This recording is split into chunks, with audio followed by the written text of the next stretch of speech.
Hello friends, welcome to my YouTube channel debug coding. ಈ ಚಾನಲ್ನಲ್ಲಿ ನಾನು HTML ಅಂದ್ರೇನು, ಅದನ್ನ ಹೇಗೆ ತುಂಬಾ ಈಸಿಯಾಗಿ ಕಲಿಯೋದು ಅಂತ ಹೇಳ್ಕೊಡ್ತೀನಿ. ನೀವು HTML ನ ಪೂರ್ತಿಯಾಗಿ ಕಲಿಬೇಕಂದ್ರೆ ಈ ಪ್ಲೇಲಿಸ್ಟ್ ನಲ್ಲಿ ಬರೋ ಎಲ್ಲಾ ವಿಡಿಯೋಸ್ನ ಮಿಸ್ ಮಾಡದೆ ಕಂಪಲ್ಸರಿ ನೋಡ್ಲೇಬೇಕಾಗುತ್ತೆ.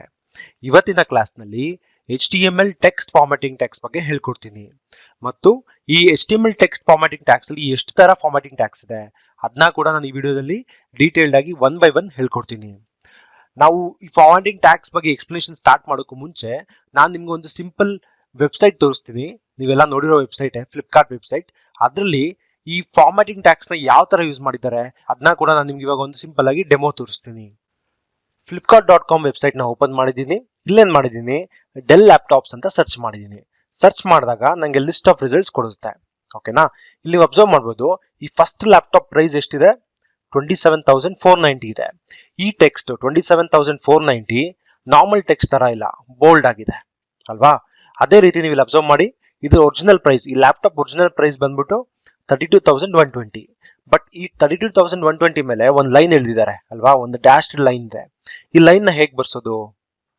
ಮತ್ತು ಇಲ್ಲಿ ಅಬ್ಸರ್ವ್ ಮಾಡಿ, ಇಲ್ಲಿ ಹೋಮ್ ಇದೆ, ಕಂಪ್ಯೂಟರ್ಸ್ ಇದೆ, ಲ್ಯಾಪ್ಟಾಪ್ಸ್ ಇದೆ. ಈ ಮೂರು text home, computers and laptops italic ಆಗಿದೆ, ಅಂದ್ರೆ ಸ್ಲೈಟ್ ಆಗಿ ಬೆಂಡ್ ಆಗಿದೆ. ಸೊ ಈ ತರ ಇಟಾಲಿಕ್ ಟೆಕ್ಸ್ಟ್ ನ ಹೇಗ್ ಬರ್ಸೋದು ಅಂದ್ರೆ, ಈ ಬೋಲ್ಡ್ ಮಾಡೋದಾಗ್ಲಿ, ಈ ತರ ಇಟಾಲಿಕ್ ಮಾಡೋದಾಗ್ಲಿ, ಈ ತರ ಒಂದು ಟೆಕ್ಸ್ಟ್ ಮೇಲೆ ಒಂದು ಲೈನ್ ಹಾಕೋದಾಗ್ಲಿ, ಇವೆಲ್ಲಾನು ನಾವು HTML ಫಾರ್ಮ್ಯಾಟಿಂಗ್ ಟ್ಯಾಗ್ಸ್ ಯೂಸ್ ಮಾಡ್ಕೊಂಡು ಒಂದು ವೆಬ್ ಪೇಜ್ ಅಲ್ಲಿ ಈ ಎಲ್ಲಾನು ನಾವು ಅಚೀವ್ ಮಾಡಬಹುದು. ಓಕೆನಾ, ಇದನ್ನ ನಾನು ಈ ವಿಡಿಯೋದಲ್ಲಿ ನಿಮ್ಗೆ ಹೇಳಿಕೊಟ್ಟಿದ್ದೀನಿ. ಸೊ ಈ ವಿಡಿಯೋನ ಯಾವುದೇ ಕಾರಣಕ್ಕೂ ಕಂಪ್ಲೀಟ್ ಆಗಿ ನೋಡಿ, ಎಲ್ಲೂ ಮಿಸ್ ಮಾಡಬೇಡಿ. ನಿಮ್ಗೆ HTML ಫಾರ್ಮ್ಯಾಟಿಂಗ್ ಟ್ಯಾಗ್ಸ್ ಬಗ್ಗೆ ಕ್ಲಿಯರ್ ಆಗಿ ಅರ್ಥ ಮಾಡಿಸ್ತೀನಿ. ನನ್ನ ಚಾನಲ್ಗೆ ಇನ್ನೂ ಸಬ್ಸ್ಕ್ರೈಬ್ ಆಗಿಲ್ಲ ಅಂದ್ರೆ ಸಬ್ಸ್ಕ್ರೈಬ್ ಬಟನ್ ನ ಕ್ಲಿಕ್ ಮಾಡಿ, ಹಾಗೂ ಪಕ್ಕದಲ್ಲಿರೋ ಬೆಲ್ ಐಕಾನ್ ನ ಪ್ರೆಸ್ ಮಾಡಿ. ಹೀಗೆ ಮಾಡೋದ್ರಿಂದ ನನ್ನ ಲೇಟೆಸ್ಟ್ HTML ವಿಡಿಯೋಸ್ ನಿಮ್ಗೆ ಈಸಿಯಾಗಿ ಸಿಗ್ತಾ ಹೋಗುತ್ತೆ. ಇವಾಗ ಏನ್ ಮಾಡೋಣ, HTML ಟೆಕ್ಸ್ಟ್ ಫಾರ್ಮ್ಯಾಟಿಂಗ್ ಟ್ಯಾಗ್ಸ್ ಬಗ್ಗೆ ಕ್ಲಿಯರ್ ಆಗಿ ಅರ್ಥ ಮಾಡ್ಕೊಳ್ಳೋಣ. What is HTML text formatting? ಇದನ್ನ ನಾನು ನಿಮಗೆ ಕ್ಲಿಯರ್ ಆಗಿ ಅರ್ಥ ಮಾಡಿಸೋದಕ್ಕೆ ಒಂದು ಸಿಂಪಲ್ ಡೆಫಿನೇಷನ್ ಬರ್ದಿದ್ದೀನಿ. ಈ ಡೆಫಿನೇಷನ್ ನ ಅರ್ಥ ಮಾಡ್ಕೊಳ್ಳೋದಕ್ಕೆ ಟ್ರೈ ಮಾಡಿ. HTML text formatting is a process of changing the text for better look and feel. ಇದ್ರ ಅರ್ಥ ಏನು? ಫಾರ್ ಎಕ್ಸಾಂಪಲ್, ನಾನೊಂದು ವೆಬ್ಸೈಟ್ ನ ಬಿಲ್ಡ್ ಮಾಡ್ತಾ ಇದ್ದೀನಿ. ಆ ವೆಬ್ಸೈಟ್ ಅಲ್ಲಿ ಒಂದು ಪೇಜ್ ಅಲ್ಲಿ ನಾನು ಏನ್ ಮಾಡಬೇಕು, ಟೆಕ್ಸ್ಟ್ ನ ಬೋಲ್ಡ್ ಮಾಡಬೇಕು, ಇನ್ನೊಂದ್ ಕಡೆ ಇಟಾಲಿಕ್ ಮಾಡಬೇಕು, ಇನ್ನು ಬೇರೆ ಕಡೆ ಟೆಕ್ಸ್ಟ್ ನ ಅಂಡರ್ಲೈನ್ ಮಾಡಬೇಕಾಗತ್ತೆ. ಅದೇ ರೀತಿ ಒಂದು ವೆಬ್ ಪೇಜ್ ಅಲ್ಲಿ ನಾನೇನ್ ಮಾಡ್ತೀನಿ, ಮ್ಯಾಥಮೆಟಿಕಲ್ ಫಾರ್ಮುಲಾಸ್ ಬರೀತೀನಿ. ಈ ತರ a² + b² + 2ab ಅಂತ. ಇಲ್ಲಿ ಅಬ್ಸರ್ವ್ ಮಾಡ್ಬೋದು, a⁴ ಅಂದ್ರೆ 2 ಯಾವತ್ತು a ಮೇಲೆಗಡೆ ಇರುತ್ತೆ. ಇದನ್ನ ನಾವೇನ್ ಮಾಡ್ತೀವಿ, ಬುಕ್ ಅಲ್ಲಿ ಬರೆಯುವಾಗ ಈಸಿಯಾಗಿ ಬರೀತೀವಿ, a⁴ ಅಂತ 2 ಮೇಲೆ ಬರೀತೀವಿ. ಬಟ್ ವೆಬ್ ಪೇಜ್ ಅಲ್ಲಿ ಇದೇ ತರ ಕಾಣಬೇಕು. ಇದೇ ತರ ಕಾಣ್ಬೇಕಂದ್ರೆ ನಾವು ಫಾರ್ಮ್ಯಾಟಿಂಗ್ ಟ್ಯಾಗ್ಸ್ ಯೂಸ್ ಮಾಡಬೇಕು. ಮತ್ತು to strike through the text, ಇದರ ಅರ್ಥ ಏನು ಅಂದ್ರೆ, ನಾನು ಆಲ್ರೆಡಿ ನಿಮಗೆ ಫ್ಲಿಪ್ಕಾರ್ಟ್ ವೆಬ್ಸೈಟ್ ತೋರಿಸಿದೆ. ಅಲ್ಲಿ ಟೆಕ್ಸ್ಟ್ ಇತ್ತು, 32,000 ಸಮಥಿಂಗ್ ಒಂದು ನಂಬರ್ ಇತ್ತು. ಆ ನಂಬರ್ ಮೇಲೆ ಒಂದು ಲೈನ್ ಹಾಕಿದ್ರು. ಅದಕ್ಕೆ ನಾವೇನಂತ ಕರಿತೀವಿ, ಟು ಸ್ಟ್ರೈಕ್ ಥ್ರೂ ಟೆಕ್ಸ್ಟ್. ಓಕೆನಾ, ಇದನ್ನೆಲ್ಲ ನಾವು ಅಚೀವ್ ಮಾಡ್ಬೇಕಂದ್ರೆ ನಮಗೆ HTML text formatting tags compulsory ಬೇಕಾಗುತ್ತೆ. ಅರ್ಥ ಆಯ್ತಾ? ಸೊ ನೀವಿಲ್ಲಿ ಅರ್ಥ ಮಾಡ್ಕೋಬೇಕಾಗಿರೋದು ಇಷ್ಟೇ. ಫಾರ್ಮ್ಯಾಟಿಂಗ್ ಅಂದ್ರೇನು, ಟೆಕ್ಸ್ಟ್ ಫಾರ್ಮ್ಯಾಟಿಂಗ್ ಅಂದ್ರೇನು, ಏನಿಲ್ಲ, ನಾರ್ಮಲ್ ಟೆಕ್ಸ್ಟ್ ಇರುತ್ತೆ, ನಾರ್ಮಲ್ ಟೆಕ್ಸ್ಟ್ಗೆ ಬೇರೆ ಲುಕ್ ಕೊಟ್ರೆ ಅದ್ರ ಅರ್ಥ ಏನು, ನಾವು ಆ ಟೆಕ್ಸ್ಟ್ ಫಾರ್ಮ್ಯಾಟ್ ಚೇಂಜ್ ಮಾಡಿದ್ವಿ ಅಂತ. ಓಕೆನಾ, ಅದಕ್ಕೆ ನಾವು ಟೆಕ್ಸ್ಟ್ ಫಾರ್ಮ್ಯಾಟಿಂಗ್ ಅಂತ ಕರಿತೀವಿ. ಇವಾಗ HTML ಟೆಕ್ಸ್ಟ್ ಫಾರ್ಮ್ಯಾಟಿಂಗ್ ಟ್ಯಾಗ್ಸ್ ಎಷ್ಟಿದಾವೆ ಅಂತ ಒನ್ ಬೈ ಒನ್ ನೋಡೋಣ. In HTML there are 10 formatting tags. HTML ಅಲ್ಲಿ 10 ಫಾರ್ಮ್ಯಾಟಿಂಗ್ ಟ್ಯಾಗ್ ಇದೆ. ಆ 10 ಫಾರ್ಮ್ಯಾಟಿಂಗ್ ಟ್ಯಾಗ್ ಯೂಸ್ ಮಾಡ್ಕೊಂಡು ನಾವು ನಮ್ಮ ಟೆಕ್ಸ್ಟ್ ನ ಹೇಗ್ ಬೇಕೋ ಹಾಗೆ ಫಾರ್ಮ್ಯಾಟ್ ಮಾಡಬಹುದು. ಓಕೆನಾ, ಅದು ಯಾವ ಫಾರ್ಮ್ಯಾಟಿಂಗ್ ಟ್ಯಾಗ್ಸ್ ಅಂತ ಒನ್ ಬೈ ಒನ್ ನಾನು ನಿಮ್ಗೆ ಹೇಳ್ಕೊಡ್ತೀನಿ. ಸೊ ಫಸ್ಟ್ ಫಾರ್ಮ್ಯಾಟಿಂಗ್ ಟ್ಯಾಗ್ ಬಂದ್ಬಿಟ್ಟು ಬಿ ಟ್ಯಾಗ್. ನೀವು ಅಬ್ಸರ್ವ್ ಮಾಡ್ಬೋದು, ಈ ಬಿ ಟ್ಯಾಗ್ ನಾನು ಹಿಂದೆ ಹಳೆ ಕ್ಲಾಸ್ಗಳಲ್ಲಿ ಯೂಸ್ ಮಾಡಿದ್ದೆ. ಇದರ ಅಡ್ವಾಂಟೇಜ್ ಏನು, ಈ ಬಿ ಟ್ಯಾಗ್ ಅಂದ್ರೆ, ಈ ಬಿ ಟ್ಯಾಗ್ ಮಧ್ಯ ನಾವು ಯಾವುದೇ ಒಂದು ಟೆಕ್ಸ್ಟ್ ಬರೆದ್ರೆ ಅದೇನ್ ಮಾಡುತ್ತೆ, ಅದು ಟೆಕ್ಸ್ಟ್ ನ ಬೋಲ್ಡ್ ಆಗಿ ಕೊಡುತ್ತೆ. ಸೊ ಬಿ ಟ್ಯಾಗ್ ಅಡ್ವಾಂಟೇಜ್ ಏನು, use to make the text bold. Okay, ಇದು B tag advantage. Next tag ನೋಡೋಣ, ಸ್ಟ್ರಾಂಗ್ ಟ್ಯಾಗ್. ನಾವು ಸ್ಟ್ರಾಂಗ್ ಟ್ಯಾಗ್ ಮಧ್ಯೆ ಯಾವುದೇ ಒಂದು ಟೆಕ್ಸ್ಟ್ ಬರೆದ್ರೆ ಸ್ಟ್ರಾಂಗ್ ಟ್ಯಾಗ್ ಏನ್ ಮಾಡುತ್ತೆ, ಔಟ್ಪುಟ್ ಟೆಕ್ಸ್ಟ್ ನ ಬೋಲ್ಡ್ ಆಗಿ ಕೊಡುತ್ತೆ. ಬಟ್ ಇನ್ನೊಂದು ಅಡ್ವಾಂಟೇಜ್ ಏನು, ಈ ಟ್ಯಾಗ್ಗೆ ಸಿಮ್ಯಾಂಟಿಕ್ ಮೀನಿಂಗ್ ಇದೆ. ಸಿಮ್ಯಾಂಟಿಕ್ ಮೀನಿಂಗ್ ಅಂದ್ರೆ ಏನರ್ಥ, ನೀವು ಅಬ್ಸರ್ವ್ ಮಾಡಿ, ಬಿ ಟ್ಯಾಗ್ ಮತ್ತೆ ಸ್ಟ್ರಾಂಗ್ ಟ್ಯಾಗ್ ಮಾಡೋ ಕೆಲಸ ಒಂದೇ, ಅಂದ್ರೆ ಟೆಕ್ಸ್ಟ್ ನ ಬೋಲ್ಡ್ ಆಗಿ ಕೊಡುತ್ತೆ. ಬಟ್ ಸ್ಟ್ರಾಂಗ್ ಟ್ಯಾಗ್ ಏನ್ ಡಿಫ್ರೆನ್ಸ್ ಅಂದ್ರೆ, ನಿಮ್ಗೆ ಜನರಲ್ ಆಗಿ ನಾನು ಸ್ಟ್ರಾಂಗ್ ಅಂತ ಹೇಳಿದಾಗ ಏನಾಗ್ತ ಆಗುತ್ತೆ, ನಿಮ್ಗೊಂದು ಮೀನಿಂಗ್ ಬರುತ್ತೆ, ಅಂದ್ರೆ ಅದು ಸ್ಟ್ರಾಂಗ್ ಆಗಿರುತ್ತೆ ಅಂತ. ಬಟ್ ಬಿ ಅಂತ ಹೇಳಿದಾಗ ಏನು, ನಿಮ್ಗೊಂದು ಫ್ಲಾಶ್ ಆಗಲ್ಲ ಸಡನ್ ಆಗಿ ಅದೇನ್ ಕೆಲಸ ಮಾಡುತ್ತೆ ಅಂತ. ಸೊ ಸ್ಟ್ರಾಂಗ್ ಅಂದ್ರೆ ಅದಕ್ಕೊಂದು ಸಿಮ್ಯಾಂಟಿಕ್ ಮೀನಿಂಗ್ ಇದೆ, ಅಂದ್ರೆ ಅರ್ಥ ಇದೆ. ಓಕೆನಾ, ಬಟ್ ಬಿ ಟ್ಯಾಗ್ ಮತ್ತೆ ಸ್ಟ್ರಾಂಗ್ ಟ್ಯಾಗ್ ಮಾಡೋ ಕೆಲಸ ಎರಡೂ ಒಂದೇ, ಬೋಲ್ಡ್ ಆಗಿ ಕೊಡುತ್ತೆ. ಬಟ್ ಮೀನಿಂಗ್ ಮಾತ್ರ ಚೇಂಜ್ ಆಗುತ್ತೆ. ಬಿಗೆ ಏನು ಮೀನಿಂಗ್ ಇರಲ್ಲ, ಒಂದು ವರ್ಡ್ ಆಗುತ್ತೆ ಅಷ್ಟೇ. ಸ್ಟ್ರಾಂಗ್ ಅಂತ ಹೇಳಿದಾಗ ಓಕೆ, ಸ್ಟ್ರಾಂಗ್ ಅಂದ್ರೆ ಒಂದು ಟೆಕ್ಸ್ಟ್ ನ ಬೋಲ್ಡ್ ಆಗಿ ಕೊಡುತ್ತೆ ಅಂತ ನಮಗೆ ಈಸಿಯಾಗಿ ಅರ್ಥ ಆಗುತ್ತೆ. ಸೊ ಅಷ್ಟೇ ಎರಡಕ್ಕೂ ಇರೋ ಡಿಫ್ರೆನ್ಸ್. ಬಟ್ ಔಟ್ಪುಟ್ ಮಾತ್ರ ಟೆಕ್ಸ್ಟ್ ನ ಬೋಲ್ಡ್ ಆಗಿ ಕೊಡುತ್ತೆ. Next tag I tag. Already ಹಳೆ ಕ್ಲಾಸ್ಗಳಲ್ಲಿ ಯೂಸ್ ಮಾಡಿದ್ದೆ ಐ ಟ್ಯಾಗ್ ಯೂಸ್ ಮಾಡಿದ್ರೆ ಏನಾಗುತ್ತೆ, ಇದ್ರ ಐ ಟ್ಯಾಗ್ ಮತ್ತೆ ನಾವು ಯಾವುದೇ ಒಂದು ಟೆಕ್ಸ್ಟ್ ಬರೆದ್ರೆ ಅದು ಟೆಕ್ಸ್ಟ್ ನ ಇಟಾಲಿಕ್ ಆಗಿ ಕೊಡುತ್ತೆ. ಅಂದ್ರೆ ಅರ್ಥ ಸ್ವಲ್ಪ ಟೆಕ್ಸ್ಟ್ ನ ಸ್ಲಾಂಟ್ ಆಗಿ ಕೊಡುತ್ತೆ. ಸೊ ನಾವು ಆ ತರ ಔಟ್ಪುಟ್ ಬೇಕು ಅಂದ್ರೆ ಐ ಟ್ಯಾಗ್ ಯೂಸ್ ಮಾಡಬೇಕು. ಇದರ ಅಡ್ವಾಂಟೇಜ್ ಏನು, it is use to make the text italic. Okay, next tag ನೋಡೋಣ. ನೆಕ್ಸ್ಟ್ ಟ್ಯಾಗ್ ಬಂದ್ಬಿಟ್ಟು ಇ ಎಂ ಟ್ಯಾಗ್ ಅಂತೀವಿ, ಅಂದ್ರೆ ಎಂಫಸೈಸ್ ಟ್ಯಾಗ್. ಓಕೆನಾ, ಇದ್ರ ಕೆಲಸ ಏನು, ಇದ್ರ ಕೆಲಸನೂ ಕೂಡ ಅಷ್ಟೇ, ಟೆಕ್ಸ್ಟ್ ನ ಇಟಾಲಿಕ್ ಮಾಡುತ್ತೆ. ಬಟ್ ಒಂದು ಸ್ಪೆಷಲ್ ಅಡ್ವಾಂಟೇಜ್ ಇದೆ, ಸಿಮ್ಯಾಂಟಿಕ್ ಮೀನಿಂಗ್ ಇದೆ ಇದಕ್ಕೆ. ಓಕೆನಾ, ಜನರಲ್ ಆಗಿ ಎಂಫಸೈಸ್ ಅಂದ್ರೆ ಟೆಕ್ಸ್ಟ್ ನ ಇಟಾಲಿಕ್ ಆಗಿ ಬರ್ಸು ಅಂತ ಅರ್ಥ. ಓಕೆನಾ, ಬಟ್ ಐ ಅಂತ ಹೇಳಿದಾಗ ನಮ್ಗೇನು ಮೀನಿಂಗ್ ಗೊತ್ತಾಗಲ್ಲ. ಸೊ ಐ ಮತ್ತೆ ಎಂಫಸೈಸ್ ಇರೋ ಡಿಫ್ರೆನ್ಸ್ ಏನು ಅಂದ್ರೆ, ಇ ಎಂ ಅಂದ್ರೆ ಎಂಫಸೈಸ್, ಇದಕ್ಕೊಂದು ಮೀನಿಂಗ್ ಇದೆ. ಎಂಫಸೈಸ್ ಅಂದ್ರೆ ಟೆಕ್ಸ್ಟ್ ನ ಇಟಾಲಿಕ್ ಆಗಿ ಬರ್ಸು ಅಂತ. ಬಟ್ ಐ ಅಂತ ಹೇಳಿದಾಗ ನಮ್ಗೇನು ಅರ್ಥ ಆಗಲ್ಲ. ಬಟ್ ಇವೆರಡೂ ಕೂಡ ಔಟ್ಪುಟ್ ಸೇಮ್, ಟೆಕ್ಸ್ಟ್ ನ ಇಟಾಲಿಕ್ ಮಾಡುತ್ತೆ. ಬಟ್ ಎಂಫಸೈಸ್ ಅಂದ್ರೆ ಒಂದು ಮೀನಿಂಗ್ ಇದೆ. ನಾನು ಆಲ್ರೆಡಿ ನಿಮ್ಗೆ ಹೇಳಿದೆ, ಸ್ಟ್ರಾಂಗ್ ಅಂದಾಗ ನಮ್ಗೆ ಹೆಂಗ್ ಗೊತ್ತಾಗುತ್ತೆ, ಟೆಕ್ಸ್ಟ್ ಸ್ಟ್ರಾಂಗ್ ಇರಬೇಕು ಅಂದ್ರೆ ಬೋಲ್ಡ್ ಆಗಿರ್ಬೇಕು ಅಂತ ಅರ್ಥ ಆಗುತ್ತೆ. ಅದೇ ರೀತಿ ಎಂಫಸೈಸ್ ಅಂದ್ರೆ ಟೆಕ್ಸ್ಟ್ ಇಟಾಲಿಕ್ ಆಗಿರ್ಬೇಕಂತ ನಮ್ಗೆ ಜನರಲ್ ಆಗಿ ಗೊತ್ತಾಗ್ಬಿಡುತ್ತೆ. ಐ ಅಂತ ಹೇಳೋ ಬದಲು ಇ ಎಂ ಅಂತ ಹೇಳಿದ್ರೆ, ಎಂಫಸೈಸ್ ಅಂತ ಹೇಳಿದ್ರೆ ನಮ್ಗೆ ಈಸಿಯಾಗಿ ಗೊತ್ತಾಗುತ್ತೆ ಟೆಕ್ಸ್ಟ್ ಇಟಾಲಿಕ್ ಆಗಿರ್ಬೇಕು ಅಂತ. ಸೊ ಇಲ್ಲಿ ಅಬ್ಸರ್ವ್ ಮಾಡ್ಬೋದು, ಬಿ ಮತ್ತೆ strong tag output same, but meaning ಮಾತ್ರ ಚೇಂಜ್ ಆಗುತ್ತೆ. ಓಕೆನಾ, ಅಂದ್ರೆ ಇದಕ್ಕೆ ನಾವೇನಂತ ಕರಿತೀವಿ, ಹ್ಯೂಮನ್ ರೀಡಬಲ್, ಹ್ಯೂಮನ್ ಅಂಡರ್ಸ್ಟ್ಯಾಂಡಬಲ್ ಅಂತೀವಿ. ಅಂದ್ರೆ ಸ್ಟ್ರಾಂಗ್ ಅಂತ ಹೇಳಿದಾಗ ಒಬ್ಬ ಮನುಷ್ಯನಿಗೆ ಅರ್ಥ ಆಗ್ಬಿಡುತ್ತೆ, ಓಕೆ ಈ ಟೆಕ್ಸ್ಟ್ ಸ್ಟ್ರಾಂಗ್ ಆಗಿರ್ಬೇಕು ಅಂತ. ಅದೇ ರೀತಿ ಐ ಮತ್ತೆ ಇ ಎಂ. ಓಕೆನಾ, ಎಂಫಸೈಸ್ ಅಂತ ಹೇಳಿದ ತಕ್ಷಣ ಒಬ್ಬ ಇಂಗ್ಲಿಷ್ ಗೊತ್ತಿರೋನ್ಗೆ, ಅಂದ್ರೆ ಎಂಫಸೈಸ್ ಮೀನಿಂಗ್ ಗೊತ್ತಿರೋನ್ಗೆ ಅರ್ಥ ಆಗ್ಬಿಡುತ್ತೆ, ಓಕೆ ಆ ಟೆಕ್ಸ್ಟ್ ಇಟಾಲಿಕ್ ಆಗಿರ್ಬೇಕು, ಅದೇ ಸ್ಲಾಂಟ್ ಆಗಿರ್ಬೇಕು ಅಂತ. ಜನರಲ್ ಆಗಿ ಐ ಅಂತ ಹೇಳಿದಾಗ ಗೊತ್ತಾಗೋದಿಲ್ಲ ಅಷ್ಟು ಯೂಶುವಲ್ ಆಗಿ. ಸೊ ಇವೆರಡಕ್ಕೂ ಇರೋ ಡಿಫ್ರೆನ್ಸ್ ಅಷ್ಟೇ, ಔಟ್ಪುಟ್ ಸೇಮ್ ಇರುತ್ತೆ, ಬಟ್ ಮೀನಿಂಗ್ ಮಾತ್ರ ಚೇಂಜ್ ಆಗುತ್ತೆ.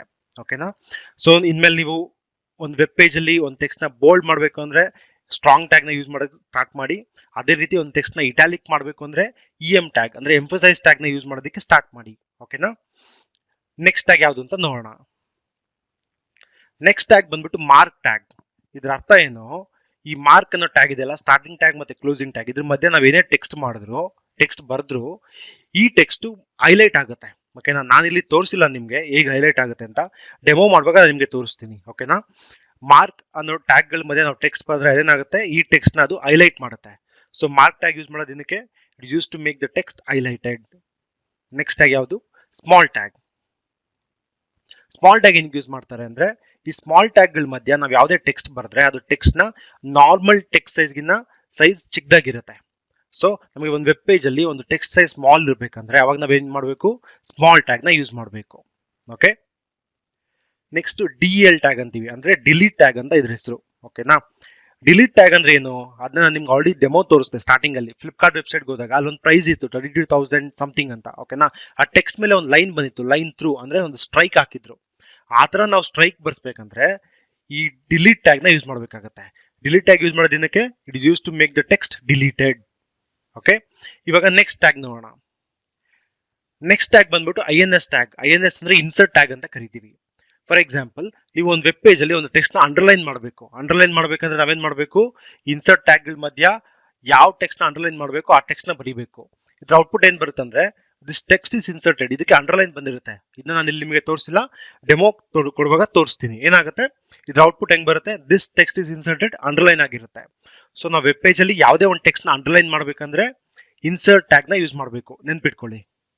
ನೆಕ್ಸ್ಟ್ ಟ್ಯಾಗ್ ಯಾವ್ದು ನೋಡೋಣ. ಇದನ್ನ ಸೂಪರ್ ಸ್ಕ್ರಿಪ್ಟ್ ಟ್ಯಾಗ್ ಅಂತ ಕರೀತಾರೆ.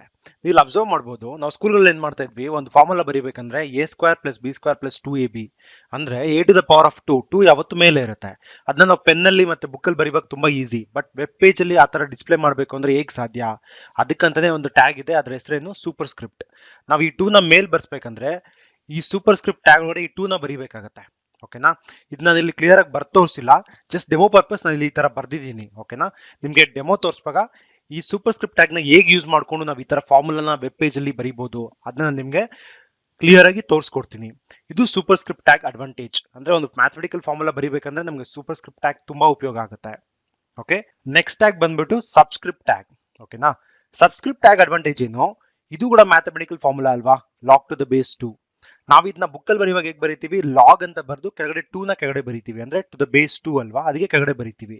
ಅದೇ ರೀತಿ ನಾವು ವೆಬ್ ಪೇಜ್ ಅಲ್ಲಿ ಡಿಸ್ಪ್ಲೇ ಮಾಡಬೇಕು ಅಂದ್ರೆ ನಾವು 2 ನ ಕೆಳಗಡೆ ಬರ್ಸ್ಬೇಕಂದ್ರೆ ನಮ್ಗೊಂದು ಟ್ಯಾಗ್ ಇದೆ, ಅದ್ರ ಹೆಸರೇನು ಸಬ್ ಟ್ಯಾಗ್, ಅಂದ್ರೆ ಸಬ್ಸ್ಕ್ರಿಪ್ಟ್ ಟ್ಯಾಗ್. ನಾವು ಲಾಗ್ ಟು ದ ಬೇಸ್ 2 ಬರೀಬೇಕಂದ್ರೆ ಏನ್ ಮಾಡ್ತೀವಿ, ಲಾಗ್ ನ ಹೊರಗಡೆ ಬರೀತೀವಿ, ಸಬ್ಸ್ಕ್ರಿಪ್ಟ್ ಟ್ಯಾಗ್ ಒಳಗಡೆ 2 ಬರೀತೀವಿ. ಅವಾಗ ಏನಾಗುತ್ತೆ, ಲಾಗ್ ಬರುತ್ತೆ, 2 ಲಾಗ್ ಕೆಳಗಡೆ ಬರುತ್ತೆ. ಸೊ ಸಬ್ಸ್ಕ್ರಿಪ್ಟ್ ಟ್ಯಾಗ್ ಅಡ್ವಾಂಟೇಜ್ ಏನು, ನಾವು ಈ ತರ ಫಾರ್ಮುಲಾಸ್ ಬರೀಬೇಕಂದ್ರೆ ಲಾಗ್ ಟು ದ ಬೇಸ್ 2 ಈ ತರ ಫಾರ್ಮುಲಾಸ್ ಬರೀಬೇಕಂದ್ರೆ ಸಬ್ಸ್ಕ್ರಿಪ್ಟ್ ಟ್ಯಾಗ್ ನ ಯೂಸ್ ಮಾಡಬೇಕಾಗುತ್ತೆ. ಟೋಟಲಿ ನಾವು ಇವಾಗ ಎಷ್ಟು ಟ್ಯಾಗ್ ಕಲ್ತ್ವಿ, 10 ಫಾರ್ಮ್ಯಾಟಿಂಗ್ ಟ್ಯಾಗ್ಸ್ ಕಲ್ತಿದೀವಿ. ಓಕೆನಾ, ಈ ಎಲ್ಲಾ ಫಾರ್ಮ್ಯಾಟಿಂಗ್ ಟ್ಯಾಗ್ ಯೂಸ್ ಮಾಡ್ಕೊಂಡು ನಾವೇನ್ ಮಾಡ್ಬೋದು, ಒಂದು ಟೆಕ್ಸ್ಟ್ ನ ಫಾರ್ಮ್ಯಾಟ್ ಚೇಂಜ್ ಮಾಡ್ಬೋದು, ಅಂದ್ರೆ ಅದರ ಲುಕ್ ನ ಚೇಂಜ್ ಮಾಡ್ಬೋದು. ಸೊ ನಾವು ಇದನ್ನ ಜಸ್ಟ್ ಇವಾಗ ಥಿಯರಿ ಅರ್ಥ ಮಾಡ್ಕೊಂಡ್ವಿ. ನೆಕ್ಸ್ಟ್ ಏನ್ ಮಾಡೋಣ, ಒಂದು ವೆಬ್ ಪೇಜ್ ಕ್ರಿಯೇಟ್ ಮಾಡಿ ಅದರಲ್ಲಿ ಈ ಎಲ್ಲಾ ಡೆಮೋನ ನಾನು ನಿಮಗೆ ಸ್ಟೆಪ್ ಬೈ ಸ್ಟೆಪ್ ಕ್ಲಿಯರ್ ಆಗಿ ತೋರಿಸ್ಕೊಡ್ತೀನಿ. ಈ ವಿಡಿಯೋನ ಕಂಪ್ಲೀಟ್ ಆಗಿ ನೋಡಿ. ಇವಾಗ ಏನ್ ಮಾಡೋಣ, ಒಂದು ಸಿಂಪಲ್ ಡೆಮೋ ನೋಡೋಣ. ಅದಕ್ಕೆ ವಿಜುವಲ್ ಸ್ಟುಡಿಯೋ ಕೋಡ್ ಓಪನ್ ಮಾಡಿದೀನಿ. ಇಲ್ಲಿ ಒಂದು HTML ಫೈಲ್ ನ ಫಸ್ಟ್ ಕ್ರಿಯೇಟ್ ಮಾಡೋಣ. ಹೇಗೆ ಕ್ರಿಯೇಟ್ ಮಾಡೋದು, ಫೈಲ್ ಮೇಲೆ ಕ್ಲಿಕ್ ಮಾಡಬೇಕು, ನ್ಯೂ ಫೈಲ್ ಸೆಲೆಕ್ಟ್ ಮಾಡಿ. ಸೆಲೆಕ್ಟ್ ಮಾಡಿದಾಗ ಒಂದು ಅನ್ಟೈಟಲ್ಡ್ ಪೇಜ್ ಬರುತ್ತೆ. ಇದನ್ನ HTML ಪೇಜ್ ತರ ಸೇವ್ ಮಾಡಬೇಕು. ಹೇಗೆ ಸೇವ್ ಮಾಡೋದು, ಫೈಲ್ ಮೇಲೆ ಕ್ಲಿಕ್ ಮಾಡಬೇಕು, ಸೇವ್ ಆಸ್ ಕೊಡಿ. ಸೇವ್ ಆಸ್ ಕೊಟ್ಟಾಗ ಅದು ಕೇಳುತ್ತೆ ಈ ಪೇಜ್ ನ ಎಲ್ಲಿ ಸೇವ್ ಮಾಡಬೇಕು ಅಂತ. ನಾನು ಡೆಸ್ಕ್ಟಾಪ್ ಅಲ್ಲಿ ಸೇವ್ ಮಾಡ್ತೀನಿ. ಸೇವ್ ಮಾಡುವಾಗ ಅದಕ್ಕೊಂದು ಹೆಸರು ಕೊಡಬೇಕು. ಅದಕ್ಕೆ ನಾನೇನು ಕೊಡ್ತೀನಿ, ಫಾರ್ಮ್ಯಾಟಿಂಗ್ ಅಂತ ಹೆಸರು ಕೊಡ್ತೀನಿ, ಫಾರ್ಮ್ಯಾಟಿಂಗ್ ಡಾಟ್ HTML ಅಂತ. ಅದಾದ್ಮೇಲೆ ಸೇವ್ ಅನ್ನೋ ಬಟನ್ ಮೇಲೆ ಕ್ಲಿಕ್ ಮಾಡ್ತೀನಿ. ಫಾರ್ಮ್ಯಾಟಿಂಗ್ ಡಾಟ್ HTML ಅನ್ನೋ ಪೇಜ್ ಕ್ರಿಯೇಟ್ ಆಗಿದೆ. ಇಲ್ಲೇ ಮಾಡೋಣ, ನಾವು ಫಸ್ಟ್ ಸ್ಟ್ರಕ್ಚರ್ ಆಫ್ HTML ಬರೆಯೋಣ. ಅದಾದ್ಮೇಲೆ HTML ಟೆಕ್ಸ್ಟ್ ಫಾರ್ಮ್ಯಾಟಿಂಗ್ ಟ್ಯಾಗ್ಸ್ ಬಗ್ಗೆ ಒಂದು ಕ್ಲಿಯರ್ ಆಗಿ ಡೆಮೋ ನೋಡೋಣ. ಸ್ಟ್ರಕ್ಚರ್ ಆಫ್ HTML ಹೇಗೆ ಬರೆಯೋದು, ಫಸ್ಟ್ ಡಾಕ್ ಟೈಪ್ ಓಪನ್ ಮಾಡ್ಕೋಬೇಕು. ಅದಾದ್ಮೇಲೆ ಕಂಟೈನರ್ ಅಂದ್ರೆ HTML ಟ್ಯಾಗ್ ಓಪನ್ ಮಾಡ್ಕೋಬೇಕು. ಇದ್ರೊಳಗಡೆ 2 ಸೆಕ್ಷನ್ಸ್ ಬರುತ್ತೆ, ಒಂದು ಹೆಡ್ ಸೆಕ್ಷನ್, ಇನ್ನೊಂದು ಬಾಡಿ ಸೆಕ್ಷನ್. ಓಕೆ, ನಾನೇನ್ ಮಾಡೋಣ, ಈ ಬಾಡಿ ಒಳಗಡೆ ಇವಾಗ ಒಂದು ಸೆಟ್ ಆಫ್ ಕಂಟೆಂಟ್ ಬರೆಯೋಣ. ಆ ಕಂಟೆಂಟ್ಗೆ HTML ಟೆಕ್ಸ್ಟ್ ಫಾರ್ಮ್ಯಾಟಿಂಗ್ ಟ್ಯಾಗ್ಸ್ ನ ಅಪ್ಲೈ ಮಾಡೋಣ. ಅಪ್ಲೈ ಮಾಡಿ ಬ್ರೌಸರ್ ಅಲ್ಲಿ ನೋಡೋಣ ಯಾವ ತರ ಔಟ್ಪುಟ್ ಬರುತ್ತೆ ಅಂತ. ಸೊ ಅದಕ್ಕೆ ನಾನೇನ್ ಮಾಡಿದೀನಿ, ಟೈಮ್ ಸೇವ್ ಮಾಡೋದಕ್ಕೆ ಆಲ್ರೆಡಿ ಸ್ವಲ್ಪ ಕಂಟೆಂಟ್ ನ ಬರ್ದಿಟ್ಕೊಂಡಿದೀನಿ, ಅದನ್ನ ಪೇಸ್ಟ್ ಮಾಡ್ತೀನಿ. ಓಕೆ, ಈ ನೋಟ್ ಪ್ಯಾಡ್ ಅಲ್ಲಿ ಬರ್ದಿಟ್ಕೊಂಡಿದೀನಿ. ನಾನೇನ್ ಮಾಡ್ತೀನಿ, ಇದನ್ನ ಜಸ್ಟ್ ಕಾಪಿ ಮಾಡ್ಕೊಂತೀನಿ. ಕಾಪಿ ಮಾಡಿ ಇಲ್ಲಿ ಪೇಸ್ಟ್ ಮಾಡ್ತೀನಿ.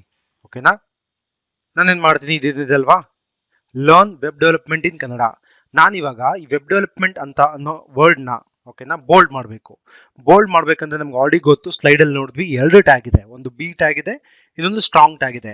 ಎರಡು ಅಪ್ಲೈ ಮಾಡಿ ನೋಡೋಣ ಯಾವ ತರ ಔಟ್ಪುಟ್ ಬರುತ್ತೆ ಅಂತ. ಓಕೆ, ಫಸ್ಟ್ ಒಂದ್ ಏನ್ ಮಾಡ್ತೀನಿ, ನಾನು ಇದಕ್ಕೆ ಬಿ ಟ್ಯಾಗ್ ಹಾಕ್ತೀನಿ. ಓಕೆನಾ, ಕ್ಲೋಸಿಂಗ್ ಟ್ಯಾಗ್ ಇಲ್ಲೇ ಕೊಡ್ತು, ಬಟ್ ನಾನು ಏನ್ ಮಾಡ್ತೀನಿ, ಇದಾದ್ಮೇಲೆ ಇಲ್ಲಿ ಪೇಸ್ಟ್ ಮಾಡ್ತೀನಿ ಕಟ್ ಮಾಡಿ. ಸೊ ನೀವು ಇಲ್ಲಿ ಅಬ್ಸರ್ವ್ ಮಾಡ್ಬೋದು ಈ ಸೆಂಟೆನ್ಸ್. ಓಕೆ, ಬಿ ಟ್ಯಾಗ್ ಇದೆ, ಲರ್ನ್ ವೆಬ್ ಡೆವಲಪ್ಮೆಂಟ್. ಇದ್ರಲ್ಲಿ ನಾವು ವೆಬ್ ಡೆವಲಪ್ಮೆಂಟ್ ನ ಬೋಲ್ಡ್ ಮಾಡಬೇಕು, ಅದಕ್ಕೆ ನಾನು ಬಿ ಟ್ಯಾಗ್ ಯೂಸ್ ಮಾಡಿದೆ. ಅದೇ ರೀತಿ ಏನ್ ಮಾಡ್ತೀನಿ, ಮತ್ತೆ ಇದನ್ನ ಕಾಪಿ ಮಾಡ್ತೀನಿ. ಕಾಪಿ ಮಾಡಿ ಇದ್ರ ಕೆಳಗಡೆ ಪೇಸ್ಟ್ ಮಾಡ್ತೀನಿ. ಇಲ್ಲಿ ಅಬ್ಸರ್ವ್ ಮಾಡಿ, ಬಿ ಟ್ಯಾಗ್ ಬದಲು ನಾನೇನ್ ಮಾಡ್ತೀನಿ, ಬಿ ಟ್ಯಾಗ್ ರಿಮೂವ್ ಮಾಡಿ ಸ್ಟ್ರಾಂಗ್ ಟ್ಯಾಗ್ ನ ಯೂಸ್ ಮಾಡ್ತೀನಿ. ಕ್ಲೋಸ್ ಮಾಡ್ತೀನಿ. ಕ್ಲೋಸಿಂಗ್ ಟ್ಯಾಗ್ ಇಲ್ಲೇ ಕೊಡುತ್ತೆ. ನಾವೇನ್ ಮಾಡ್ಬೇಕು, ಅದಕ್ಕೆ ಅದನ್ನ ಕಾಪಿ ಮಾಡಿ ಇಲ್ಲಿ ಪೇಸ್ಟ್ ಮಾಡ್ಕೋಬೇಕು, ಎಲ್ಲಿ ಕ್ಲೋಸ್ ಮಾಡಬೇಕು ಅಲ್ಲಿ. ಸೊ ಇಲ್ಲಿ ಅಬ್ಸರ್ವ್ ಮಾಡಿ, ನಾನು 2 ಟ್ಯಾಗ್ ಯೂಸ್ ಮಾಡಿದ್ದೀನಿ. ಓಕೆನಾ, ಒಂದು ಬಿ ಟ್ಯಾಗ್, ಇನ್ನೊಂದು ಸ್ಟ್ರಾಂಗ್ ಟ್ಯಾಗ್. ಇದನ್ನ ವೆಬ್ ಪೇಜ್ ಅಲ್ಲಿ ರನ್ ಮಾಡಿ ನೋಡಿದಾಗ ಯಾವ ತರ ಕಾಣುತ್ತೆ, ಎರಡು ಟ್ಯಾಗ್ ಅಲ್ಲಿರೋ ಟೆಕ್ಸ್ಟ್ ಅಂದ್ರೆ ವೆಬ್ ಡೆವಲಪ್ಮೆಂಟ್ ಬೋಲ್ಡ್ ಆಗಿ ಬಂದಿರುತ್ತೆ. ಸೊ ಫಸ್ಟ್ ಏನ್ ಮಾಡೋಣ, ಎಲ್ಲದಕ್ಕೂ ನಾವು ಟ್ಯಾಗ್ಸ್ ಅಪ್ಲೈ ಮಾಡೋಣ, ಲಾಸ್ಟ್ ಗೆ ಔಟ್ಪುಟ್ ನೋಡೋಣ. ಸೊ ಇವಾಗ ಅರ್ಥ ಆಯ್ತಲ್ಲ ವಿಜುವಲ್ ಸ್ಟುಡಿಯೋ ಕೋಡ್ ಅಲ್ಲಿ ಯಾವ ತರ ಕೋಡ್ ಬರೆಯೋದು, ಯಾವ ತರ ಟ್ಯಾಗ್ ಗಳನ್ನ ಓಪನ್ ಮಾಡೋದು, ಕ್ಲೋಸ್ ಮಾಡೋದು ಅಂತ. ಓಕೆ, ಇವಾಗ next subscribe to YouTube channel debug coding. ಓಕೆನಾ, ಒಂದು ನಿಮಿಷ, ಒಂದೇ ಲೈನಿಗೆ ನಾನು ಟೆಕ್ಸ್ಟ್ ನ ಬರ್ಸ್ತಾ. ಇಲ್ಲಿ ಅಬ್ಸರ್ವ್ ಮಾಡಿ, subscribe to YouTube channel debug coding for learning web development in Kannada. ನಾನೇನ್ ಮಾಡ್ತೀನಿ, ಈ ಡಿಬಗ್ ಕೋಡಿಂಗ್ ಅಂತ ಇದೆಯಲ್ಲ, ಈ ಡಿಬಗ್ ಕೋಡಿಂಗ್ ಮತ್ತೆ ಈ ವೆಬ್ ಡೆವಲಪ್ಮೆಂಟ್ ಎರಡನ್ನು ಇಟಾಲಿಕ್ ಆಗಿ ಬರ್ಸ್ತೀನಿ. ಅಂದ್ರೆ ಟೆಕ್ಸ್ಟ್ ಸ್ವಲ್ಪ ಸ್ಲಾಂಟ್ ಆಗಿರ್ಬೇಕು. ಆ ತರ ಬರ್ಸ್ಬೇಕು ಅಂದ್ರೆ ನಮ್ಗೊಂದು ಫಾರ್ಮ್ಯಾಟಿಂಗ್ ಟ್ಯಾಗ್ ಇದೆ, ಅದ್ರ ಹೆಸರೇನು ಹೇಳಿ, ಇಟಾಲಿಕ್ ಟ್ಯಾಗ್ ಅಂತ. ಸೊ ಇವಾಗ ಇಟಾಲಿಕ್ ಟ್ಯಾಗ್ ನ ಬರೆಯೋಣ. ಹೇಗೆ ಬರೆಯೋದು, 2 ತರ ಬರಿಬಹುದು. ಒಂದು ಐ ಟ್ಯಾಗ್ ಯೂಸ್ ಮಾಡಬೇಕು. ಓಕೆ, ಇಲ್ಲಿ ಕಟ್ ಮಾಡ್ತೀನಿ, ಇಲ್ಲಿ ಪೇಸ್ಟ್ ಮಾಡ್ತೀನಿ. ಅದೇ ರೀತಿ ವೆಬ್ ಡೆವಲಪ್ಮೆಂಟ್ ಕೂಡ ಇಟಾಲಿಕ್ ಆಗಿ ಬರಬೇಕು. ಅದೇ ಮಾಡೋದು, ಮತ್ತೆ ಐ ಟ್ಯಾಗ್ ಓಪನ್ ಮಾಡ್ತೀನಿ. ಓಪನ್ ಮಾಡಿದಾಗ ಆಟೋಮೆಟಿಕ್ ಕ್ಲೋಸ್ ಆಗುತ್ತೆ, ಇದು ವಿಜುವಲ್ ಸ್ಟುಡಿಯೋ ಆಗಿರೋದ್ರಿಂದ. ಸೊ ಈ ತರ ಪೇಸ್ಟ್ ಮಾಡ್ಕೋಬೇಕು. ನೀವು ಅಬ್ಸರ್ವ್ ಮಾಡಿ, ಈ ಸೆಂಟೆನ್ಸ್ ಅಲ್ಲಿ ಏನ್ ಮಾಡಿದೆ, subscribe to YouTube channel debug coding for learning web development in Kannada. ಇದ್ರಲ್ಲಿ ನಾನು ಈ ಡಿಬಗ್ ಕೋಡಿಂಗ್ ಇದನ್ನ ಇಟಾಲಿಕ್ ಆಗಿ ಬರ್ಸ್ಬೇಕಂತ ಅನ್ಕೊಂಡೆ. ಸೊ ಅದಕ್ಕೆ ಐ ಟ್ಯಾಗ್ ಹಾಕಿದ್ದೀನಿ.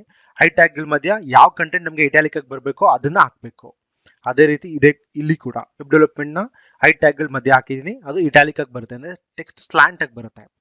ನಮ್ಗೆ ಇನ್ನೊಂದು ಟ್ಯಾಗ್ ಗೊತ್ತು ಇಟಾಲಿಕ್ ಬರ್ಸಕ್ಕೆ, ಅದು ಯಾವ ಟ್ಯಾಗ್ ಹೇಳಿ, ಎಂಫಸೈಸ್ ಟ್ಯಾಗ್. ಅದಕ್ಕೆ ನಾನು ಇಲ್ಲಿ ಏನ್ ಮಾಡ್ತೀನಿ, ಮತ್ತೆ ಈ ಸೆಂಟೆನ್ಸ್ ನ ಪೇಸ್ಟ್ ಮಾಡ್ತೀನಿ. ಇಲ್ಲಿ ಐ ಟ್ಯಾಗ್ ಬದಲು ಏನ್ ಯೂಸ್ ಮಾಡ್ತೀನಿ, EM ಅಂತ ಯೂಸ್ ಮಾಡ್ತೀನಿ. ಡೈರೆಕ್ಟ್ ಆಗಿ ನೀವು ಟೈಪ್ ಮಾಡ್ಬೋದು, ಇಲ್ಲ ಫಸ್ಟ್ ಇಂದ ಬರಿಬಹುದು. ನಾನು ಟೈಮ್ ಸೇವ್ ಮಾಡೋದಕ್ಕೆ ಏನ್ ಮಾಡ್ತಾ ಇದೀನಿ, ಡೈರೆಕ್ಟ್ ಆಗಿ ಅಲ್ಲೇ ಟೈಪ್ ಮಾಡ್ತಾ ಇದೀನಿ. ಸೊ ಐ ರಿಮೂವ್ ಮಾಡಿ EM ಅಂತ ಬರೀರಿ. ಸೊ ಈ 2 ಔಟ್ಪುಟ್ ಯಾವ ತರ ಬರುತ್ತೆ, ಟೆಕ್ಸ್ಟ್ ಇಟ್ಯಾಲಿಕ್ ಆಗಿ ಕೊಡುತ್ತೆ, ಅಂದ್ರೆ ಟೆಕ್ಸ್ಟ್ ಸ್ಲಾಂಟ್ ಆಗಿ ಕೊಡುತ್ತೆ. ಈ ಎರಡು ಔಟ್ಪುಟ್ ಯಾವ ತರ ಬರುತ್ತೆ, ಟೆಕ್ಸ್ಟ್ ಬೋಲ್ಡ್ ಆಗಿ ಬರುತ್ತೆ. ಇವೆಲ್ಲಾದ್ರೂ ಔಟ್ಪುಟ್ ನಾನು ವೆಬ್ ಪೇಜ್ ಅಲ್ಲಿ ರನ್ ಮಾಡ್ತೀನಲ್ಲ ಅಲ್ಲಿ ನಿಮ್ಗೆ ತೋರಿಸ್ಕೊಡ್ತೀನಿ. ಓಕೆ, ನೆಕ್ಸ್ಟ್ ಇಲ್ಲೊಂದು ಪ್ಯಾರಾಗ್ರಾಫ್ ಬರ್ದಿದ್ದೀನಿ, ಅದರಲ್ಲಿ ಬಾಯ್ಕಾಟ್ ಚೈನಾ ಪ್ರಾಡಕ್ಟ್ಸ್ ಅಂತ ಹಾಕಿದ್ದೀನಿ. ಇವಾಗ ನಾನು ಈ ಚೈನಾ ಅನ್ನೋದನ್ನ ಹೈಲೈಟ್ ಮಾಡಬೇಕು. ಹೈಲೈಟ್ ಮಾಡಬೇಕು ಅಂದ್ರೆ ನಮ್ಗೊಂದು ಟ್ಯಾಗ್ ಇದೆ, ಟ್ಯಾಗ್ ನೇಮ್ ಏನ್ ಹೇಳಿ, ಮಾರ್ಕ್ ಟ್ಯಾಗ್. ಯಾವ ಟ್ಯಾಗು, ಮಾರ್ಕ್ ಟ್ಯಾಗ್. ನೀವು ಎಲ್ಲಾ ಟ್ಯಾಗ್ಗಳನ್ನ ನೆನ್ಪಿಟ್ಕೋಬೇಕಾಗತ್ತೆ. ಅವಾಗ ಮಾತ್ರ ನೀವು ಒಂದು ವೆಬ್ಸೈಟ್ ಬಿಲ್ಡ್ ಮಾಡುವಾಗ ಈಸಿಯಾಗಿ ಯಾವ ಟ್ಯಾಗ್ ಬೇಕೋ ಆ ಟ್ಯಾಗ್ನ ಹಾಕೊಂಡು ಔಟ್ಪುಟ್ ತರಿಸ್ಬೋದು. ಸೊ ಇವಾಗ ಮಾರ್ಕ್ ಟ್ಯಾಗ್ ಕೆಲಸ ಏನು, ಆ ಚೈನಾ ಅನ್ನೋ ವರ್ಡ್ನ ಹೈಲೈಟ್ ಮಾಡುತ್ತೆ. ಯಾವ ತರ ಹೈಲೈಟ್ ಮಾಡುತ್ತೆ, ಡೆಮೋದಲ್ಲಿ ಅಂದ್ರೆ ಬ್ರೌಸರ್ ರನ್ ಮಾಡ್ತೀನಲ್ಲ ಅಲ್ಲಿ ನಿಮ್ಗೆ ಗೊತ್ತಾಗುತ್ತೆ. ಓಕೆನಾ. Next tag, Chinese products are cheap products. So ಇದು ಚೈನೀಸ್ ಪ್ರಾಡಕ್ಟ್ಸ್ ಚೀಪ್ ಅಂತ ನಮ್ಗೆ ಗೊತ್ತು, ಅದಕ್ಕೆ ನಾವೇನ್ ಮಾಡೋಣ, ತುಂಬಾ ಚಿಕ್ಕದಾಗಿ ಬರೆಯೋಣ. ಚೀಪ್ ಅನ್ನೋ ವರ್ಡ್ನ ಸ್ಮಾಲ್ ಆಗಿ ಬರೆಯೋಣ. ಸ್ಮಾಲ್ ಆಗಿ ಬರೀಬೇಕಂದ್ರೆ ನಮ್ಗೆ ಯಾವ ಟ್ಯಾಗ್ ಇದೆ, ಸ್ಮಾಲ್ ಟ್ಯಾಗ್ ಇದೆ. ಓಕೆ, ಸ್ಮಾಲ್ ಟ್ಯಾಗ್ ನ ಬರೀಬೇಕು.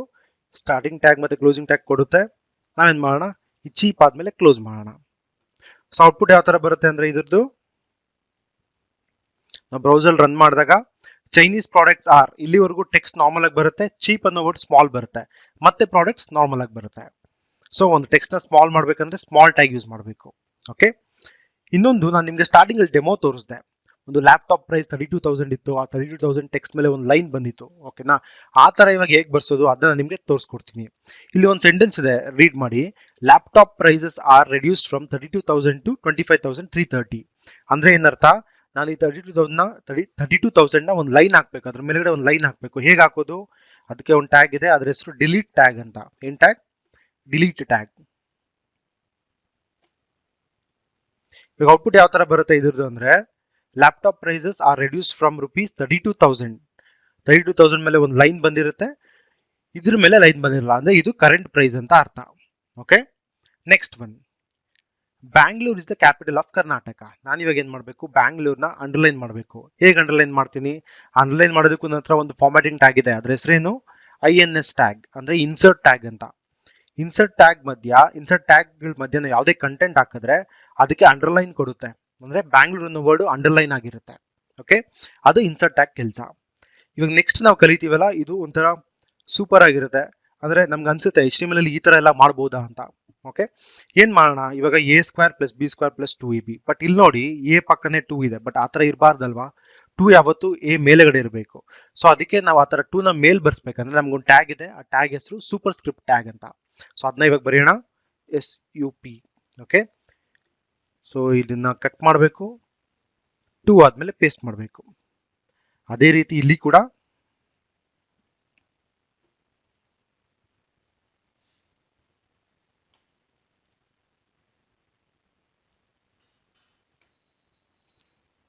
ಓಕೆ. ಇವಾಗ ಏನಾಗುತ್ತೆ ಔಟ್ಪುಟ್, A⁴ ಅಂದ್ರೆ 2 ಯಾವತ್ತು A ಮೇಲ್ಗಡೆ ಬರುತ್ತೆ. ಇಲ್ಲಿ ಕೂಡ ಅಷ್ಟೇ, B⁴ ಯಾವತ್ತು B ಮೇಲ್ಗಡೆ ಬರುತ್ತೆ. ಸೊ ಈ ತರ ಔಟ್ಪುಟ್ ಬೇಕು ನಿಮ್ಗೆ, ಒಂದು ಮ್ಯಾಥಮೆಟಿಕಲ್ ಫಾರ್ಮುಲಾ ಕ್ಲಿಯರ್ ಆಗಿ ಕಾಣಬೇಕು ವೆಬ್ ಪೇಜ್ ಅಲ್ಲಿ ಅಂದ್ರೆ ನಾವು ಸೂಪರ್ ಸ್ಕ್ರಿಪ್ಟ್ ಟ್ಯಾಗ್ ನ ಯೂಸ್ ಮಾಡಬೇಕಾಗತ್ತೆ. Next one, log to the base 2 ಅಂದ್ರೆ ಅರ್ಥ ಏನು, ಲಾಗ್ ಬರ್ದ್ಬಿಟ್ಟು 2 ಅದ ಕೆಳಗಡೆ ಬರಿಬೇಕು, ಅಂದ್ರೆ ಟು ದ ಬೇಸ್ ಅಲ್ವಾ, ಕೆಳಗಡೆ ಬರಿಬೇಕು. ಅದು ಹೇಗೆ ಬರ್ಸೋದು, ಅದಕ್ಕೂ ಒಂದು ಟ್ಯಾಗ್ ಇದೆ, ಟ್ಯಾಗ್ ಹೆಸರೇನು, subscript. So SUB, subscript tag ಅಂತ ಕರಿತೀವಿ ಅದಕ್ಕೆ. ಇದ್ರೊಳಗಡೆ ನಾವ್ ಯಾವ್ದೇ ಕಂಟೆಂಟ್ ಹಾಕಿದ್ರು ಅದೇನ್ ಮಾಡುತ್ತೆ, ಆ ಟೆಕ್ಸ್ಟ್ ನ ಕೆಳಗಡೆ ಬರ್ಸುತ್ತೆ. ಹೇಗ್ ಬರ್ಸುತ್ತೆ, ಅದನ್ನ ಬ್ರೌಸರ್ ರನ್ ಮಾಡ್ತೀನಲ್ಲ ಅವಾಗ ನಿಮ್ಗೆ ಗೊತ್ತಾಗುತ್ತೆ, ನಿಮ್ಗೆ ಆಶ್ಚರ್ಯ ಅನ್ಸುತ್ತೆ, ಈ ತರ ಟ್ಯಾಗ್ಸ್ ಎಲ್ಲ ಇದೆಯಾ HTML ಅಲ್ಲಿ. ನಾವು ಜನರಲ್ ಆಗಿ ಯಾವಾಗ ಬುಕ್ ಅಲ್ಲಿ ಬರೀತೀವಿ ಅದೇ ತರ ವೆಬ್ ಪೇಜ್ ಅಲ್ಲೂ ಔಟ್ಪುಟ್ ಬರ್ಸ್ಬೋದು ಅಂತ ನಿಮ್ಗೆ ಆಶ್ಚರ್ಯ ಅನ್ಸುತ್ತೆ. ಓಕೆನಾ, ನಾವು ಈ ಎಲ್ಲಾ ಟ್ಯಾಗ್ಸ್ ನ ಬರ್ದಿದೀವಿ. ಇವಾಗ ಏನ್ ಮಾಡೋಣ, ಈ ಪೇಜ್ ನ ಸೇವ್ ಮಾಡಿದೀವಿ, ಇದನ್ನ ಬ್ರೌಸರ್ ಅಲ್ಲಿ ರನ್ ಮಾಡಿ ನೋಡೋಣ ಔಟ್ಪುಟ್ ಯಾವ ತರ ಬರುತ್ತೆ ಅಂತ. ನೀವು ಇಲ್ಲಿ ಅಬ್ಸರ್ವ್ ಮಾಡಬಹುದು, ಫಸ್ಟ್ 2 ಟ್ಯಾಗ್ಸ್ ಯಾವ್ದು ಯೂಸ್ ಮಾಡಿದ್ವಿ, ಬೋಲ್ಡ್ ಟ್ಯಾಗ್ ಮತ್ತೆ ಸ್ಟ್ರಾಂಗ್ ಟ್ಯಾಗ್ ಯೂಸ್ ಮಾಡಿದ್ವಿ. ಇದು ಎರಡು ಔಟ್ಪುಟ್ ನಿಮ್ಗೆ ಏನಾದ್ರು ಚೇಂಜ್ ಅನ್ಸ್ತಿದ್ಯಾ, ಇಲ್ಲ. ಎರಡು ಔಟ್ಪುಟ್ ಯಾವತ್ತು ಬೋಲ್ಡ್ ಆಗೇ ಕೊಡುತ್ತೆ. ಅಬ್ಸರ್ವ್ ಮಾಡಿ, ಇಲ್ಲಿ ವೆಬ್ ಡೆವಲಪ್ಮೆಂಟ್ ಬೋಲ್ಡ್ ಆಗೇ ಬಂದಿದೆ.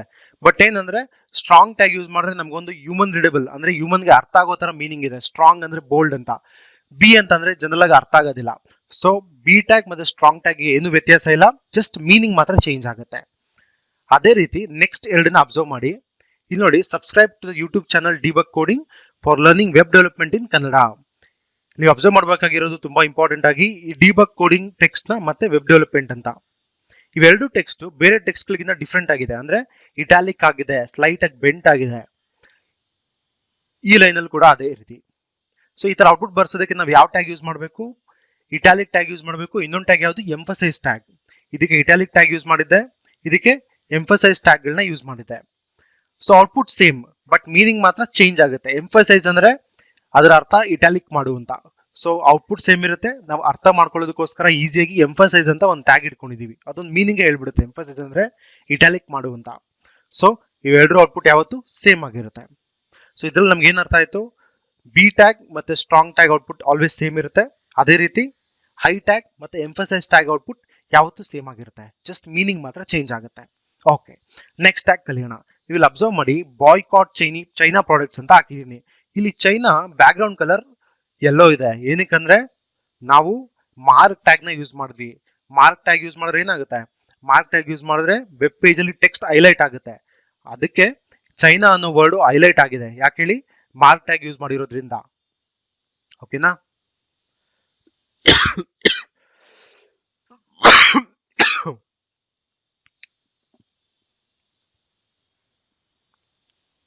ನೆಕ್ಸ್ಟ್ ಟ್ಯಾಗ್ ಯಾವುದು? Small tag. ಇಲ್ಲಿ ಅಬ್ಸರ್ವ್ ಮಾಡಿ, China products are cheap products. ಇಲ್ಲಿಂದ ಇಲ್ಲಿವರೆಗೂ ಟೆಕ್ಸ್ಟ್ ಒಂದೇ ಸೈಜ್ ಇದೆ, ಮತ್ತು ಇಲ್ಲಿವರೆಗೂ ಇಲ್ಲಿ ಕೂಡ ಟೆಕ್ಸ್ಟ್ ಒಂದೇ ಸೈಜ್ ಇದೆ. ಬಟ್ ಚೀಪ್ ಅನ್ನೋ ವರ್ಡ್ ಕೂಡ ಸೇಮ್ ಇಲ್ಲ. ಯಾಕೆ ಹೇಳಿ? ನಾವು ಸ್ಮಾಲ್ ಟ್ಯಾಗ್ ಯೂಸ್ ಮಾಡೋದ್ರಿಂದ ಆ ಟೆಕ್ಸ್ಟ್ ಸೈಜ್ ಸ್ಮಾಲ್ ಆಗಿದೆ. ಸೊ ನಾವು ಒಂದು ವೆಬ್ ಪೇಜ್ ಅಲ್ಲಿ ಒಂದು ಟೆಕ್ಸ್ಟ್ ಸೈಜ್ ಸ್ಮಾಲ್ ಮಾಡ್ಬೇಕಂದ್ರೆ ಯಾವ ಟ್ಯಾಗ್ ಯೂಸ್ ಮಾಡಬೇಕು? ಸ್ಮಾಲ್ ಟ್ಯಾಗ್ ನ ಯೂಸ್ ಮಾಡಬೇಕು. ಓಕೆ, ಈ 4 ಲಾಸ್ಟ್ ಇದೆ ಅಲ್ವಾ, ಇದು ತುಂಬಾ ಇಂಟ್ರೆಸ್ಟಿಂಗ್ ಅನ್ಸುತ್ತೆ. ಇಲ್ಲಿ ನೋಡಿ, laptop prices are reduced from ₹32,405 to ₹25,330. ಇಲ್ಲಿ ಅಬ್ಸರ್ವ್ ಮಾಡ್ಬೇಕಾಗಿರೋದು ಎಷ್ಟು ಕ್ಲಿಯರ್ ಆಗಿ ನಮ್ಗೆ ಅರ್ಥ ಆಗುತ್ತಲ್ವಾ? ಲ್ಯಾಪ್ಟಾಪ್ ಒರಿಜಿನಲ್ ಪ್ರೈಸ್ ಇಷ್ಟಿತ್ತು, ಇವಾಗ ಇಷ್ಟಕ್ಕೆ ರಿಡ್ಯೂಸ್ ಆಗಿದೆ ಅಂತ. ಈ ತರ ನಾವು ಲೈನ್ ಬರ್ಸ್ಬೇಕು ಅಂದ್ರೆ, ಒಂದು ಟೆಕ್ಸ್ಟ್ ಮೇಲೆ ಒಂದು ಲೈನ್ ಥ್ರೂ ಅಂದ್ರೆ ಒಂದು ಸ್ಟ್ರೈಕ್ ಹಾಕ್ಬೇಕಂದ್ರೆ ಯಾವ ಟ್ಯಾಗ್ ಯೂಸ್ ಮಾಡಬೇಕು? DEL ಅಂದ್ರೆ ಡಿಲೀಟ್ ಟ್ಯಾಗ್ ಯೂಸ್ ಮಾಡೋದ್ರಿಂದ ನಮ್ಗೆ ಈ ತರ ಲೈನ್ ಬರುತ್ತೆ. Okay, next one, Bangalore is the capital of Karnataka. ಇಲ್ಲಿ ಅಬ್ಸರ್ವ್ ಮಾಡಿ, ಬ್ಯಾಂಗ್ಳೂರ್ ಅಂಡರ್ಲೈನ್ ಆಗಿದೆ. ಓಕೆನಾ? ಒಂದು ಟೆಕ್ಸ್ಟ್ ನ ವೆಬ್ ಪೇಜ್ ಅಲ್ಲಿ ಅಂಡರ್ಲೈನ್ ಮಾಡ್ಬೇಕಂದ್ರೆ ನಾವು ಯಾವ ಟ್ಯಾಗ್ ಯೂಸ್ ಮಾಡಬೇಕು? ನೆನ್ಪಿಟ್ಕೊಳ್ಳಿ, insert tag, INS tag. Okay, INS tag use ಮಾಡಿದ್ರೆ ನಮ್ ಟೆಕ್ಸ್ಟ್ ಈ ತರ ಫಾರ್ಮ್ಯಾಟ್ ಆಗುತ್ತೆ ಅಂದ್ರೆ ಅಂಡರ್ಲೈನ್ ಆಗುತ್ತೆ ಅಂತ ಅರ್ಥ. ಓಕೆ, ಇದೆರಡು ಇಂಟ್ರೆಸ್ಟಿಂಗ್ ಅನ್ಸುತ್ತೆ. ಇನ್ನ A² + B² + 2AB. ನೋಡಿ ಇಲ್ಲಿ A to the power of 2 ಯಾವತ್ತು A ಮೇಲೆಗಡೆ ಇದೆ. ನಾವು ಬುಕ್ಗಳಲ್ಲಿ ಯಾವ ರೀತಿ ಬರಿತಾ ಇದ್ವಿ, ವೆಬ್ ಪೇಜ್ ಅಲ್ಲಿ ಕೂಡ ಅದೇ ರೀತಿ ಔಟ್ಪುಟ್ ತರಿಸಬಹುದು. ಇದಕ್ಕೆ ಯಾವ ಟ್ಯಾಗ್ ಯೂಸ್ ಮಾಡಿದೀವಿ? ಈ 2 ಅನ್ನೋ ಟೆಕ್ಸ್ಟ್ ಇದೆಯಲ್ಲ, ಅಂದ್ರೆ ವರ್ಡ್ ನ ನಾವು ನಂಬರ್ ನ ಸೂಪರ್ ಸ್ಕ್ರಿಪ್ಟ್ ಟ್ಯಾಗ್ ಒಳಗೆ ಬರ್ದ್ವಿ, SUP ಟ್ಯಾಗ್ ಒಳಗಡೆ ಬರ್ದಿ. ಹಂಗ್ ಬರ್ದಾಗ ಏನಾಗುತ್ತೆ? ಟೆಕ್ಸ್ಟ್ ಯಾವತ್ತು ಮೇಲೆಗಡೆ ಬರುತ್ತೆ. ಓಕೆ, ಈ ತರ ಔಟ್ಪುಟ್ ಬರ್ಸ್ಬೇಕು ಅಂದ್ರೆ, ಟು ದ ಪವರ್ ಆಫ್ 2 ಬರ್ಸ್ಬೇಕು ಅಂದ್ರೆ ನಾವು ಸೂಪರ್ ಸ್ಕ್ರಿಪ್ಟ್ ಟ್ಯಾಗ್ ನ ಯೂಸ್ ಮಾಡಬೇಕು. ಅದೇ ರೀತಿ log to the base 2. Log ಇಲ್ಲಿ ಬಂದಿದೆ, ಟೆಕ್ಸ್ಟ್ G ಕೆಳಗಡೆ ಬಂದಿದೆ. ಅಬ್ಸರ್ವ್ ಮಾಡಿ ಇಲ್ಲಿ, ಅಂದ್ರೆ ಅರ್ಥ ಏನು? ಟು ದ ಬೇಸ್ 2 ಕೆಳಗಡೆ ಬರ್ಸ್ಬೇಕು. 2 ಅಂದ್ರೆ ನಾವ್ ಯಾವ ಟ್ಯಾಗ್ ಯೂಸ್ ಮಾಡಬೇಕು? ಸಬ್ಸ್ಕ್ರಿಪ್ಟ್ ಟ್ಯಾಗ್ ನ ಯೂಸ್ ಮಾಡಬೇಕು. ಸೊ ಅರ್ಥ ಆಯ್ತಲ್ಲ? ಟೋಟಲಿ 10 ಫಾರ್ಮ್ಯಾಟಿಂಗ್ ಟ್ಯಾಗ್ಸ್ ನ ಕಲ್ತಿದೀವಿ. ಈ 10 ಫಾರ್ಮ್ಯಾಟಿಂಗ್ ಟ್ಯಾಗ್ ಯೂಸ್ ಮಾಡ್ಕೊಂಡು ನಾವು ವೆಬ್ ಪೇಜ್ ಅಲ್ಲಿ ಟೆಕ್ಸ್ಟ್ ನ ಯಾವ ತರ ಬೇಕಾದ್ರೂ ಫಾರ್ಮ್ಯಾಟ್ ಮಾಡಬಹುದು. ಓಕೆನಾ? ಇವನ್ನ ಯೂಸ್ ಮಾಡೋದ್ರಿಂದನೇ ನಾವು ವೆಬ್ ಪೇಜ್ ಅಲ್ಲಿ ಒಂದು ಟೆಕ್ಸ್ಟ್ ನ ಡಿಫ್ರೆಂಟ್ ಆಗಿ ಕಾಣೋ ತರ ಮಾಡಬಹುದು, ಲುಕ್ ಇನ್ಕ್ರೀಸ್ ಆಗುತ್ತೆ. ಸೊ ನಿಮ್ಗೆ ಅರ್ಥ ಆಯ್ತಲ್ಲ ಫಾರ್ಮ್ಯಾಟಿಂಗ್ ಟ್ಯಾಗ್ಸ್ ಅಂದ್ರೆ ಎಷ್ಟು ಇಂಪಾರ್ಟೆಂಟ್ ಆಗುತ್ತೆ ಒಂದು ವೆಬ್ ಪೇಜ್ ಡೆವಲಪ್ ಮಾಡಬೇಕಾದ್ರೆ ಅಂತ. HTML ಟೆಕ್ಸ್ಟ್ ಫಾರ್ಮ್ಯಾಟಿಂಗ್ ಟ್ಯಾಗ್ಸ್ ಬಗ್ಗೆ ಕ್ಲಿಯರ್ ಆಗಿ ಅರ್ಥ ಆಯ್ತಲ್ಲ? ನಿಮ್ಗೆ ಏನಾದ್ರು ಡೌಟ್ ಇದ್ರೆ ಕೆಳಗಡೆ ಕಮೆಂಟ್ ಬಾಕ್ಸ್ ಅಲ್ಲಿ ಕಮೆಂಟ್ ಮಾಡಿ. ಆ ಕಮೆಂಟ್ಗೆ ನಾನು ರಿಪ್ಲೈ ಮಾಡ್ತೀನಿ, ಮತ್ತು ನಿಮ್ಗೆ ಯಾವುದೇ ಡೌಟ್ಸ್ ಇದ್ರೆ ಆನ್ಸರ್ ಮಾಡ್ತೀನಿ. ನನ್ನ ನೆಕ್ಸ್ಟ್ ವಿಡಿಯೋದಲ್ಲಿ ನಾನು ನಿಮ್ಗೆ HTML ಇಮೇಜ್ ಬಗ್ಗೆ ಹೇಳ್ಕೊಡ್ತೀನಿ. ಸೊ ಇಮೇಜ್ ನ ಒಂದು ವೆಬ್ ಪೇಜ್ ಅಲ್ಲಿ ಹೇಗೆ ಹಾಕೋದು, ಇಮೇಜ್ ಹಾಕುವಾಗ ಯಾವ್ಯಾವ ಕ್ರೈಟೀರಿಯಾಸ್ ಇರುತ್ತೆ, ಅದನ್ನೆಲ್ಲ ನಾನು ನೆಕ್ಸ್ಟ್ ವಿಡಿಯೋದಲ್ಲಿ ನಿಮ್ಗೆ ಕ್ಲಿಯರ್ ಆಗಿ ಹೇಳ್ಕೊಡ್ತೀನಿ. ನೆಕ್ಸ್ಟ್ ವಿಡಿಯೋನ ಮಿಸ್ ಮಾಡದೆ ಕಂಪ್ಲೀಟ್ ಆಗಿ ನೋಡಿ. ಮತ್ತು ನನಗೆ ಏನಾದ್ರು ಕ್ವೈರೀಸ್ ಕಳ್ಸೋದಿದ್ರೆ code2corner@gmail.com ಗೆ ಮೇಲ್ ಕಳಿಸಿ. ನನ್ನ ಫೇಸ್ಬುಕ್ ಪೇಜ್ ಹಾಗೂ ಇನ್ಸ್ಟಾಗ್ರಾಮ್ ನ ಫಾಲೋ ಮಾಡಿ, ಮತ್ತು ನನ್ನ ಚಾನಲ್ಗೆ ಸಬ್ಸ್ಕ್ರೈಬ್ ಆಗಿ. Thank you.